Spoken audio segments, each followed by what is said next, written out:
Namaste, welcome to Frontline Factor with Monica.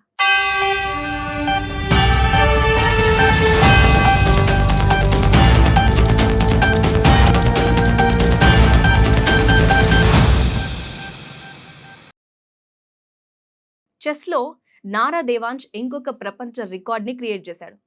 Andhra Pradesh ముఖ్యమంత్రి నారా చంద్రబాబు నాయుడు మనవడు, మంత్రి నారా లోకేష్ తనయుడైనటువంటి నారా దేవాంశ్ అరుదైన ఘనత సాధించారు. తాతకు తగ్గ మనవడిగా వరల్డ్ స్థాయి అవార్డ్‌ని అందుకోవడం జరిగింది. రికార్డ్ క్రియేట్ చేశాడు, అవార్డు అందుకున్నాడు. ఫాస్టెస్ట్ చెక్‌మేట్ సాల్వర్‌గా వరల్డ్ బుక్ ఆఫ్ రికార్డ్స్‌ని నారా దేవాంశ్ సొంతం చేసుకోవడం జరిగింది. అయితే లండన్‌లోని వెస్ట్ మినిస్టర్ హాల్లో ప్రముఖుల చేతుల మీదుగా దేవాంశ్ అవార్డుని స్వీకరించారు. అయితే ఈ అవార్డు ప్రదానోత్సవ కార్యక్రమానికి మంత్రి నారా లోకేష్ వెళ్లారు. అలాగే బ్రాహ్మిణి కూడా హాజరయ్యారు. ఈ సందర్భంగా మంత్రి నారా లోకేష్ మాట్లాడుతూ ఏమన్నారు అంటే, వరల్డ్ బుక్ ఆఫ్ రికార్డ్స్ అవార్డుని దేవాంశ్ అందుకోవడం చాలా గర్వంగా ఉంది అని ఆయన చెప్పడం జరిగింది. అంతేకాకుండా ఇదొక ప్రత్యేకమైన ఘనత అని కూడా ఆయన వ్యాఖ్యానించారు. ఒక తండ్రిగా పుత్రోత్సాహం పొందుతున్నాను అంటూ ఆయన హర్షం వ్యక్తం చేశారు.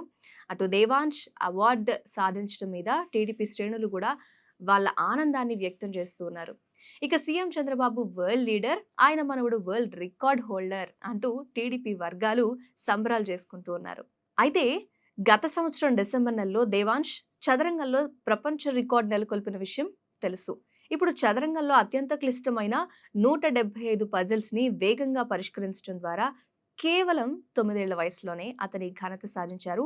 ఫాస్టెస్ట్ చెక్‌మేట్ సాల్వర్ 175 పజిల్స్ ఈ రికార్డ్‌ని సొంతం చేసుకున్నారు. అయితే వ్యూహాత్మకమైన ఆట తీరుతో 11 నిమిషాల 59 సెకండ్లలో చెక్‌మేట్ పజిల్స్‌ను దేవాంశ్ పూర్తి చేసి ప్రపంచ రికార్డ్‌ని నెలకొల్పాడు. ఈ నేపథ్యంలో తాజాగా లండన్‌లో నిర్వహించిన వరల్డ్ బుక్ ఆఫ్ రికార్డ్స్ ఈ అవార్డు ప్రధానోత్సవంలో నిర్వాహకుల నుంచి వాళ్ళ చేతుల మీదుగా దేవాంశ్ అవార్డుని అందుకోవడం జరిగింది. ఇదొక గొప్ప విషయంగా చెప్పుకోవచ్చు. మీరేమంటారు? కామెంట్ రూపంలో తెలియజేయండి. Thanks for watching.